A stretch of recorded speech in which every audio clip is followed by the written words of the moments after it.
में भसुर बैठेले लुकाई के, मड़वा में भसुर बैठेले लुकाई के। चुमुक जैसे रहे अपना दीदी से चपक के, चुमुक जैसे रहे अपना दीदी से चपक के।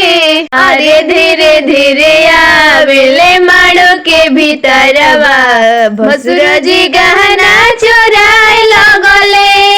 धीरे धीरे आवेले माड़ो के भीतरवा, भसुर जी गहना चुरावे लगले। मीठी मीठी बतिया में कोट जल रोतिया, नजरी से नजरी मिल के मारे मोतिया।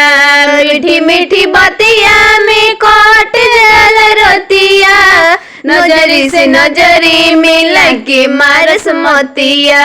भसुराया वारा लागे लाना माड़ो में न लावे, भसुराया वारा लागे लहंगा नाड़ो में न लावे। अरे धीरे धीरे आवेला मड़ के भसुरवा, दीदी के हरवा चोरावे लगले।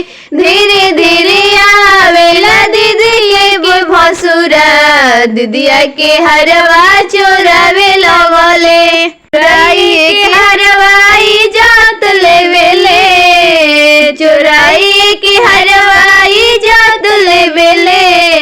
धीरे धीरे आवेले माड़ो के भीतरिया, भजिया के लहंगा चोराए लगले।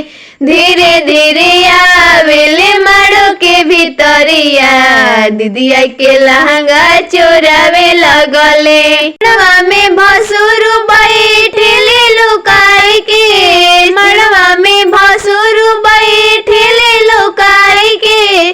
चुमुक जैसे रहे अपना दीदी से चिपक के, चुमुक जैसे रहे अपना दीदी से चिपक के। अरे धीरे धीरे आवेले माड़ो के भीतरिया, सब इज्जतिया गवा लिहले। धीरे धीरे आवेले माड़ो के भीतरिया, सब इज्जतिया गवा लिहले। वही का बात हम अपना भसुर के, माड़ो से ले गईले गहना चोराई के। का बात हम अपना भसुर के, माड़ो से गहना ले गईले चोराई के।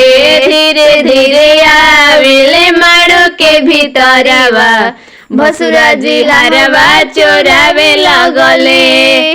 धीरे धीरे आवेले माड़ो के भीतरवा, भसुरा जी गहना चोरावे लगले।